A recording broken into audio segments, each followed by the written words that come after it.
Cette semaine, peu de news à traiter, beaucoup de bonnes nouvelles par rapport à des choses officielles. Contrairement à la semaine dernière, cette semaine-ci, ça va être un petit peu plus calme. On a moins d'une dizaine de news à traiter. Évidemment, bonjour à toutes et à tous, j'espère que vous allez bien. On se retrouve pour cette nouvelle vidéo autour de l'actualité Marvel, jeux vidéo, films, séries. On va parler de beaucoup de programmes actuels qui sont sortis, qui vont sortir. Je vous propose qu'on commence calmement avec le 15 octobre, une seule news qui est sortie ce jour-là. Ça concerne le film The Marvels, qui est le prochain film à sortir au cinéma. On a des affiches, des personnages qui sont sortis.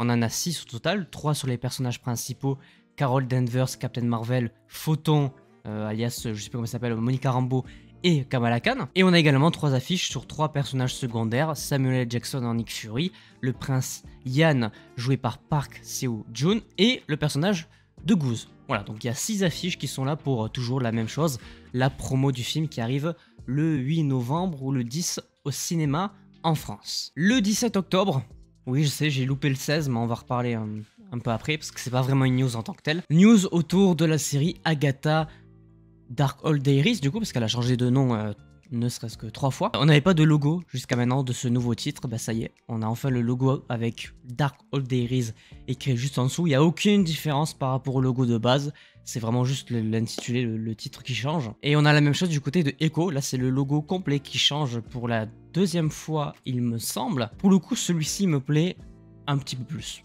J'en attends toujours pas grand chose de cette série, mais de toute façon c'est rendez-vous en janvier, mi-janvier 2024. Pour reparler de The Marvels, le 18 octobre, on a la durée définitive du film qui est sortie. Attention, il y en a qui vont pas être contents parce que c'est le film du coup le plus court du MCU. La source n'est pas 100% officielle, mais la plupart du temps, le média qui annonce ce genre de choses a raison là, à 100% du temps. Le film aurait une durée de 1h44, ce qui le place en dessous de, si je me souviens bien, Ant-Man 2. Il me semble que c'était le film le plus court. 1h44.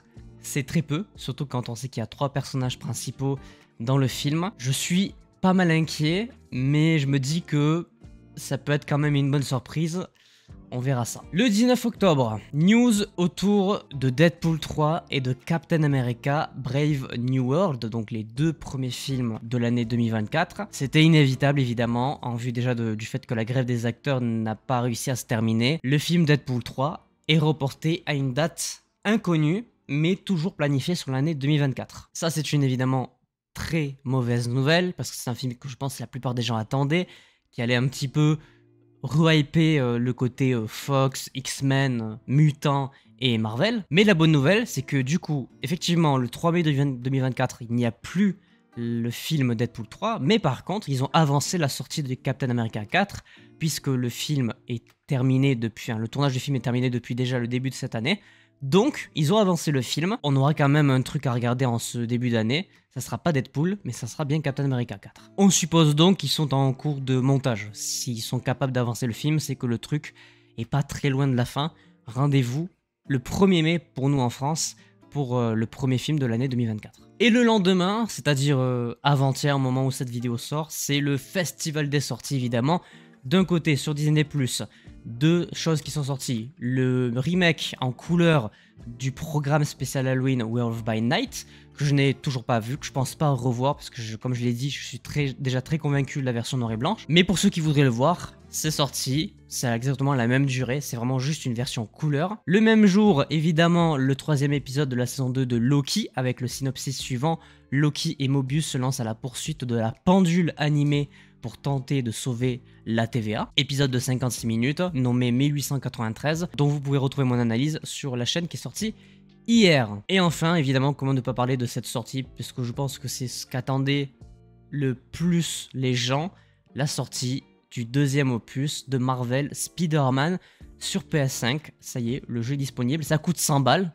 Bon, j'ai pas 100 balles à claquer dans un jeu, très honnêtement. Déjà, de par les premiers retours qu'on a eu, ça a l'air d'être le meilleur jeu de l'année. Je pense que c'est un sérieux concurrent pour le GOTY, le Game of the Year de cette année, qui devrait avoir lieu fin novembre, quelque chose comme ça. Pour les fans de Marvel, de Spider-Man, je pense que c'était le jour le plus important de l'année. Avant de terminer cette vidéo, évidemment, comment ne pas parler de ce qui s'est passé ce 16 et 17 octobre 2023. On a rattrapé la temporalité du film Avengers Endgame. Souvenez-vous, Natasha Romanoff, alias Black Widow, n'est pas revenue de la planète Vormir, ce qui acte donc officiellement son décès dans notre temporalité à nous. Et le lendemain, évidemment, la même chose du côté de Iron Man, puisque les Avengers se sont retrouvés au QG des Avengers et il a sacrifié sa vie pour utiliser les pierres et tuer Thanos. C'est pas des news à part entière, mais c'est des trucs très importants, je pense, à rappeler. Deux personnages qui,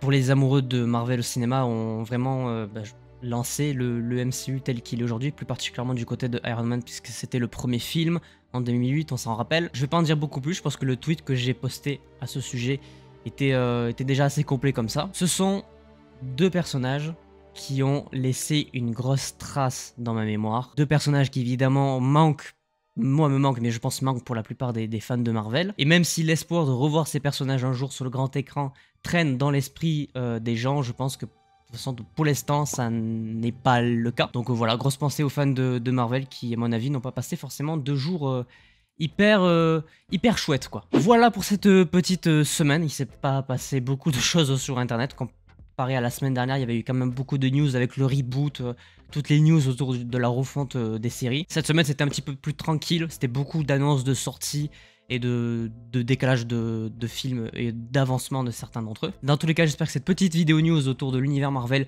vous aura plu. Je vous invite à laisser un petit pouce bleu si c'est le cas, à vous abonner, à activer la cloche pour ne pas manquer les prochaines vidéos. On se retrouve dimanche prochain pour traiter de l'actualité Marvel qui va s'écouler durant la prochaine semaine. Et sur ce, portez-vous bien. C'était votre Captain. À la prochaine.